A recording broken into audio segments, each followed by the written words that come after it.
se trata de una articulación, ¿no?, entre digamos, el tipo de operación que produce una falta, digamos, el agente y el objeto. O sea, ¿en qué registro se inscribe cada uno de ellos? ¿En qué registro se inscribe la operación? ¿En qué registro se inscribe el agente y en qué registro se inscribe el objeto?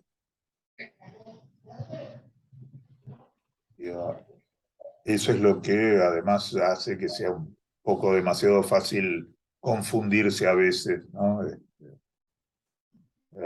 Con esta cuestión, porque digamos, es como que crecen las dimensiones. Bueno, si les parece, podemos leer un cachito de la clase, digamos, a partir de la cuestión del toro que habíamos visto la otra vez. ¿Alguien quiere ¿Dónde leer? habíamos quedado la vez pasada? Estamos en la, si mal no recuerdo, en la página 147.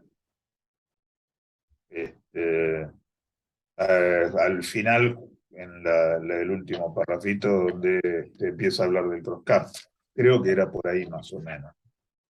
Bueno, si les parece, si leo, retomo un poquito antes Dale, bueno. Después del dibujo del toro, dice, les haré observar una vez más cómo hay que entenderlo. Se trata de saber cómo puede llenarse un agujero y acabar colmándose. Esto es representable como el estrechamiento de un círculo. Si bien cualquier círculo dibujado sobre el plano puede estrecharse hasta no ser sino un punto Estrecharse. límite, estrecharse.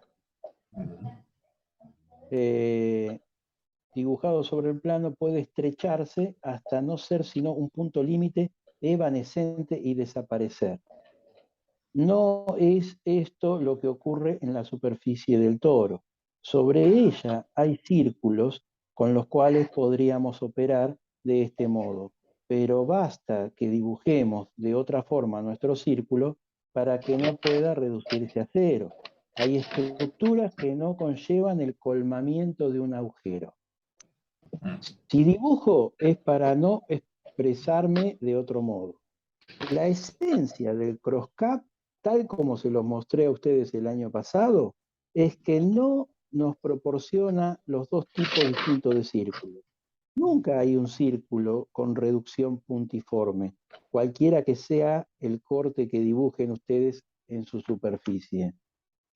Ya sea que la dibujaremos de una forma homóloga al corte sobre el toro, participa de dos tipos de círculos, o bien pasando por el punto y privilegiando que les mostré, por el punto y privilegiado que les mostré el año pasado, en el cross-cap siempre tendrán algo que aparentemente podrá reducirse a la superficie misma, no sin que quede al final con independencia de la variedad del corte, algo que se simboliza no como reducción concéntrica, sino bajo una forma irreductible, esta o aquella que son las mismas, la llamada 8 interior, que no podemos no diferenciar de la puntificación concéntrica.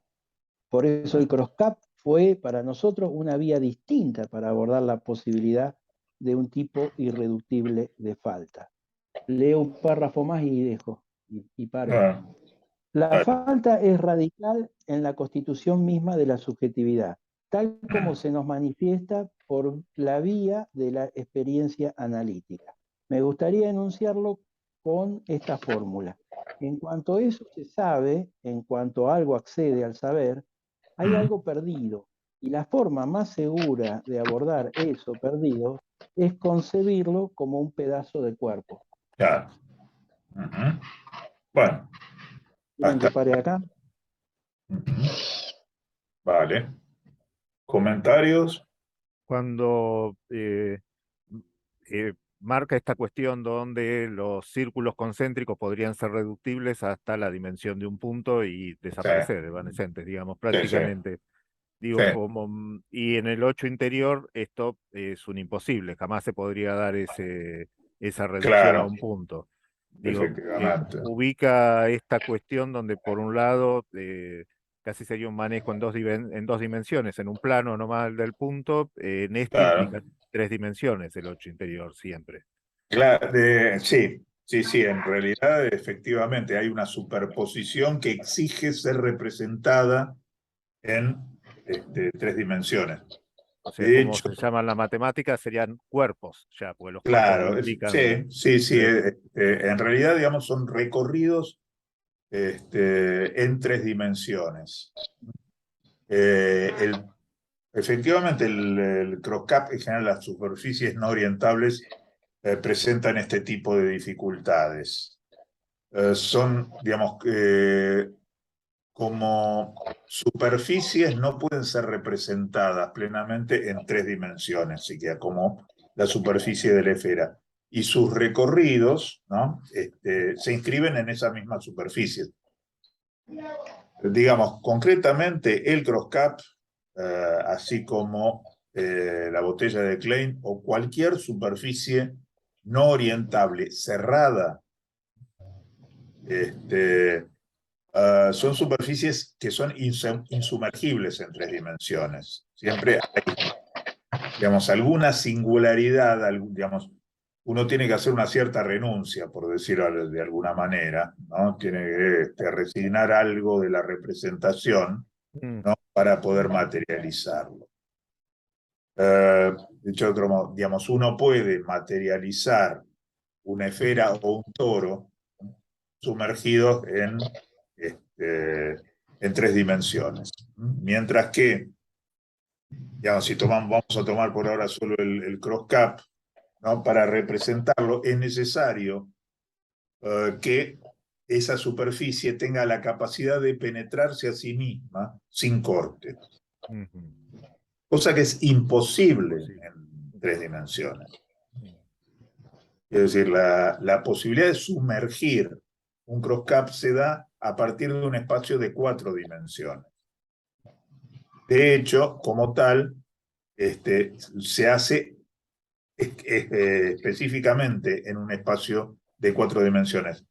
Digo porque en espacio de mayores dimensiones se trivializa, lo mismo que le pasaría, digamos, a un toro sumergido en 4 dimensiones. De repente, se trivializaría, ¿no? Una esfera o un toro, ¿no? En 4 dimensiones es como que es perfectamente atravesable, pierde consistencia. Lo mismo pasaría con el cross-cap en 5 dimensiones. Todo esto parece muy ciencia ficción y de hecho en realidad lo es. Mm, Pero, digo, por eso las mejores, en todo caso, las mejores representaciones que podemos tener, las mejores descripciones que se me ocurren de estos objetos, eh, se han desarrollado también en textos de ciencia ficción. Hay un autor al que nunca voy a dejar de recomendar, que era un autor que Lacan frecuentaba mucho para estas cuestiones, digamos, de topología, que es un divulgador matemático en realidad, que es Martin Gardner. mm. Ustedes, hay textos maravillosos de Martin Gardner sobre estas cuestiones y muy accesibles. Una de las cosas por las que es absolutamente adorable Gardner es porque cualquiera lo puede disfrutar porque es absolutamente claro y absolutamente jugable, es absolutamente lúdico. Y para esto yo recomendaría, hay un cuento en realidad de Martin Gardner. Martin Gardner, digamos, suele escribir ensayos, textos de divulgación, pero también ha producido algún cuento. Y hay un cuento notable sobre los objetos no laterales, que se llama justamente El profesor no lateral. Si lo pueden conseguir, es muy divertido. Eh, y eh, hay, digamos, montones de textos donde Gardner aborda cuestiones de superficies no orientables. La cuestión es que, digamos, si nosotros dibujamos un recorrido cualquiera, los recorridos de los círculos a los que alude Lacan son siempre figuras que son figuras de una sola dimensión, son lineales, ¿no? Inscriptas en una superficie sumergida a su vez, la superficie es bidimensional, sumergida a su vez en espacios de 3 o 4 dimensiones. De hecho, para representar una superficie no orientable, cross-cap, en realidad sí, dejemos por ahora de la banda de Moebius de lado porque es una de las soluciones a nuestro problema. Digamos, el cross-cap o la botella de Klein, básicamente, superficies cerradas, que no pueden sumergirse en 3 dimensiones. Para representarlas en 3 dimensiones, como decía, es necesario, digamos, bancarse cierta pérdida, ¿no? Es necesaria cierta renuncia. O bien, digamos, sumergimos al costo de cierta trampa esta línea de penetración que es inmaterializable en 3 dimensiones, que implica que una superficie pueda atravesarse a sí misma sin corte, sin intersección, como que las dos partes de la superficie, digamos, dos planos se intersectaran así, pero se pudieran atravesar sin que hubiera, digamos, puntos comunes a las dos. Eso es la línea de penetración. Esa es esa línea temblequeante vertical que se representa en el cross-cap. No es una línea material, simplemente es el modo de señalar que, digamos, por ahí convergen sin tocarse las dos partes de la superficie, ¿no? O bien produciendo un corte. De hecho, si uno pudiera materializar, digamos, el cross-cap en 3 dimensiones y le hiciera un agujero cualquiera, no importa cuál, pero produciría una banda de Moebius.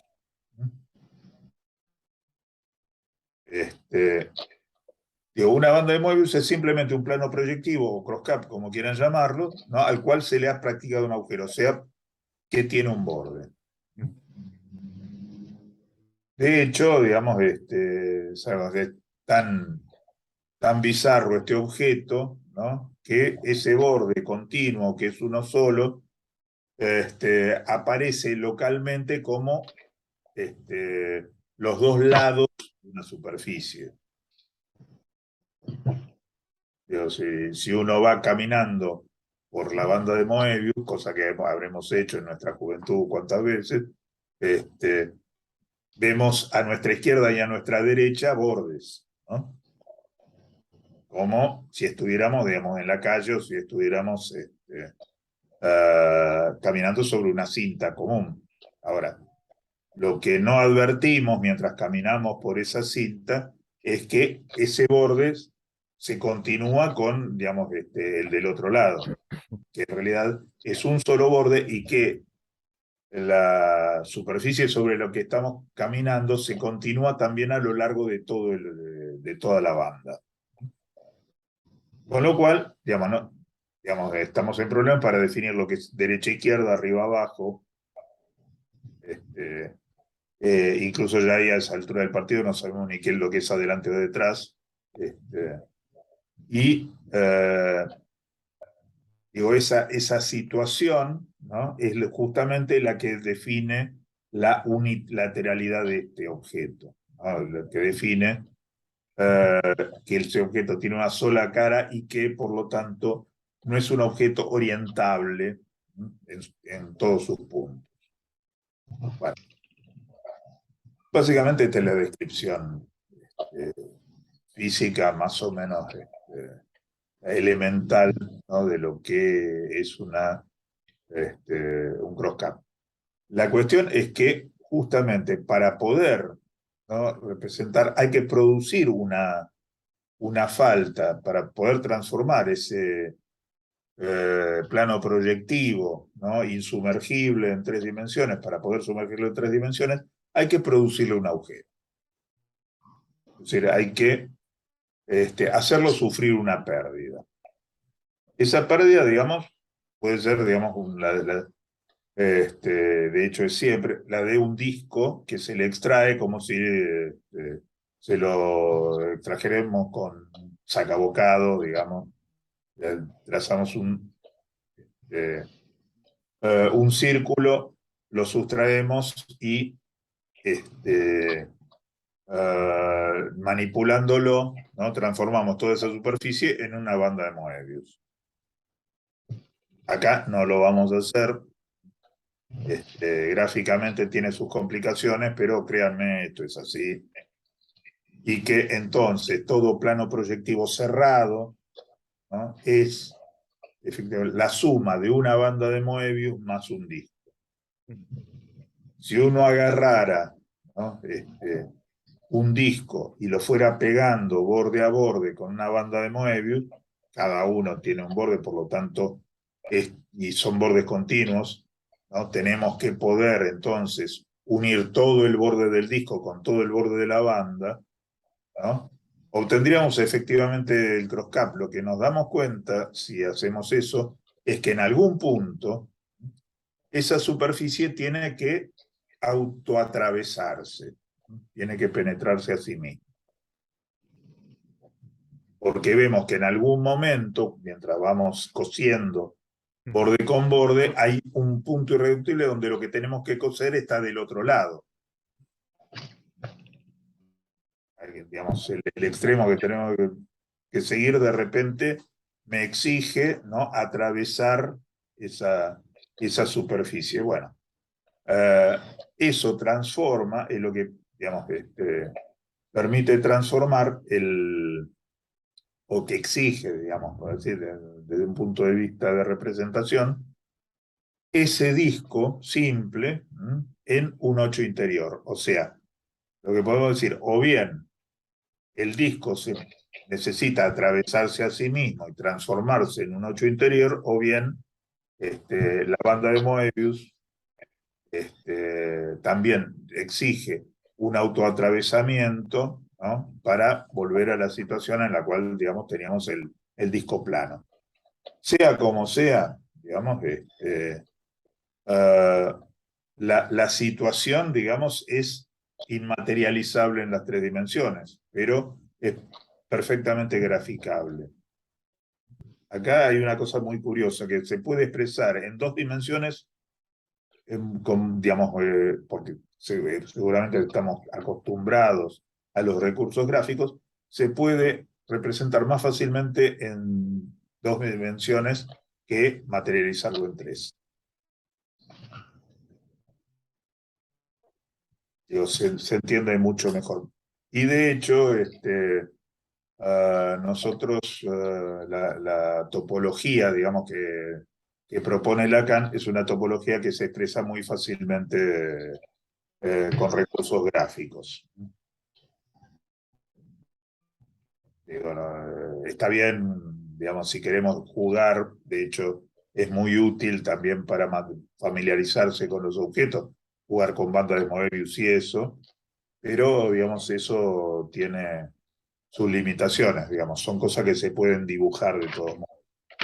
En un momento Lacan dice, nuestra topología se hace con tinta y pincel. Bueno, podría decir tanto como la escritura china. De entrada también nos resulta tan incomprensible una como la otra. Así que es cuestión de ponerse a las obras. Así que bueno, digo, esto es lo que se puede describir, ¿no? de la figura que presenta acá del cross-cap. Cualquier cosa, digamos, ya Lacan había desarrollado unas cuantas cuestiones alrededor del cross-cap en el seminario anterior, en el de la identificación, y obviamente no lo va a abandonar acá. Pero, digo, si ustedes tienen la edición crítica que hizo Rodríguez Ponte de la identificación, que es buenísima, notable, los anexos de topología que incluyó Ricardo, están todas las operaciones sobre el cross-cap que nos interesan. Así que cualquier cosa recurrir ahí. Hay como una especie de manualcito de las operaciones lacanianas que está buenísimo. Bueno, así que estábamos en el pedazo de cuerpo. ¿Ven? También esto, digamos, también nos apunta al objeto A, ¿no? Bueno. Continuamos, si les parece, leemos un poquito más. Donde dice, he aquí de un modo general y opaco, no sé quién quiere Si seguir quieren, con sigo. Dale. Sigo. Dale, Quedan 2 o 3 párrafos para terminar el punto 1. dale. Sí, sí, sí. Bueno, el párrafo anterior habla de la falta radical que constituye la subjetividad y que de última es concebirlo como un pedazo de cuerpo. Aquí, de un modo general y opaco, en su carácter irreductible, la verdad que nos da la experiencia analítica y que introduce, en consecuencia, en toda reflexión posible sobre cualquier forma concebible de nuestra condición. Este punto, hay que decirlo, es bastante insoportable para que sin cesar tratemos de evitarlo. El hecho tiene, sin duda, 2 caras, a saber, que en el esfuerzo mismo de evitarlo, no hacemos sino trazar aún más su contorno y que a medida que nos acercamos a él, siempre tenemos la tentación de olvidarlo, en función de la propia estructura que representa la falta. De ello se deriva otra verdad, que todo el tormento de nuestra experiencia resulta de lo siguiente, que la relación con el otro, donde se sitúa toda posibilidad de simbolización y lugar de discurso, va a dar con un vicio de estructura. El paso más que hay que dar es concebir que en este punto tocamos aquello que hace propiamente posible la relación con el otro, o sea, con aquello de donde surge que haya significante. Este punto de donde surge que haya significante es el que en cierto sentido no puede ser significado. Es lo que llamo el punto falta de significante. Está. Sí. ¿Está eso? Sí. Cuando dice lo del vicio de estructura, digamos, en el sentido que uno tendería a cerrar, digamos, de este lugar de falta de significante, digamos. Exactamente, exactamente. Este vicio de estructura tiene bastante que ver, para mi gusto, con los puntos donde, digamos, los puntos de tensión de Freud, ¿no? Cuando habla del nódulo patógeno, cuando habla del ombligo del sueño, cuando, digamos, habla de aquello que en la estructura se vuelve irreductible, ¿no? Como que, digamos, dicho de otro modo, con que, digamos, todo intento de simbolizar, ¿no? Aquello de lo que se trata, de lo que llamamos estructura, tropieza en algún punto con, digamos, una cierta irreductibilidad. Algo que, digamos, uno puede, digamos, estrechar todo lo posible, pero en un punto uno se detiene, uno, digamos, hay un non plus ultra. Esto es, insisto, como en el caso de Freud se encontraba con lo que llamaba el ombligo del sueño, algo en el sueño que no terminaba de cerrar, digamos, digamos, en el trabajo de simbolización, ¿no? que proponía Freud, y que no es digamos, por un defecto de estructura, en todo caso, en términos imaginarios. No es que a la estructura le falta algo que podría ser, en todo caso, suturado, sino que hay algo que es lo que está Lacan proponiendo acá, que, digamos, que toda estructura, ¿no? Tiene de viciado. Ese vicio de estructura no es digamos, algo que podría suplementarse, ¿no? Porque era algo que proponía hoy, digamos, ahí lo que tiene una relación suplementaria con la estructura es la falta. Es Lo un que, poco lo que tiene que ver con lo que Freud ubica, digamos, como por ejemplo en Totem y Tabú, como el tabú, aquello claro, que sostiene la estructura, pero no se puede explicar en los términos de la estructura, digamos. claro, efectivamente. Y es algo como que, digamos, también sucedió a nivel de los discursos simbólicos más duros, ¿no? Por ejemplo, la teoría de conjuntos, en la lógica formal más estricta, ¿no? En los sistemas matemáticos, el teorema de Gödel, por ejemplo. Gödel demuestra que para todo sistema que se puede describir aritméticamente, digamos, o bien el sistema ¿cómo se llama? Es indecidible, digamos, o bien es indiscernible. O sea, o bien, digamos, la verdad a demostrar, digamos, está fuera del sistema, ¿no? O bien, digamos, la verdad del sistema, digamos, lo descompleta, ¿no? O bien, eh, digo, no, digamos, el sistema no alcanza a dar cuenta de una verdad, o bien, digamos, todas las verdades del sistema no alcanzan.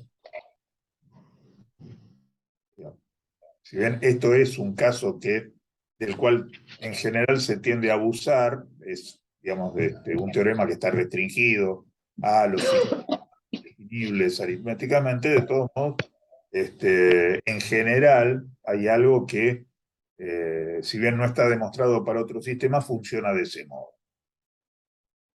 O bien, un sistema no lo explica todo, no, digamos, no alcanza a explicarlo todo, o no hay un todo que explique el sistema. Mm. Con lo cual, digamos, podemos sí extender esto a cualquier tipo de orden simbólico, por lo menos, digamos, como para perder las esperanzas de que haya un sistema de simbolización que, digamos, dé cuenta de todos sus fenómenos. Básicamente, digamos, la idea de lo que está desarrollando Lacan está en relación a esto, ¿no? Que hay un punto necesario de tropiezo, no es una contingencia, no es, digamos, el estado de cosas. De hecho, en la historia del pensamiento, muchas veces para poder suplementar una falta en un sistema, una falta central, uno de estos puntos, es necesario generar un sistema más abarcativo. Sobre esta idea se basó Russell, por ejemplo, para la teoría de los tipos, cuando planteó la famosa paradoja, ¿no? Del barbero, digamos, que afeita a todos los barberos que no se afeitan a sí mismos, etcétera, etcétera. O el catálogo de todos los catálogos que no se incluyen a sí mismos. Es la paradoja que le encantaba a Borges, por ejemplo. Digo, para eso, Russell inventó la teoría de los tipos y con eso el concepto de metalenguaje, pero se demostró que, digamos, eso lleva a una remisión infinita. Eso es infinitamente regrediente, porque para poder explicar, porque nuevamente el nuevo sistema va a caer bajo las mismas circunstancias que el sistema de base, el, el lenguaje cero. Entonces, tenemos lenguaje cero, metalenguaje, pero para dar cuenta del sistema que constituyen lenguaje cero y metalenguaje, ¿no? Es necesario construir un nuevo tipo, y esto al infinito. Pablo, Sí, queda menos de un minuto. Me parece que es un tema que podemos continuarlo la próxima, ¿no? no, Porque sin duda. estamos dando Eso es. vuelta la falta irreductible. Sí, sí, justamente. Este es uno de los temas centrales en realidad del seminario, así que si les parece, seguimos a partir de acá. Mientras tanto, buen fin de semana largo, buena semana, pásenla bien, pórtense mal y cualquier cosa inviten.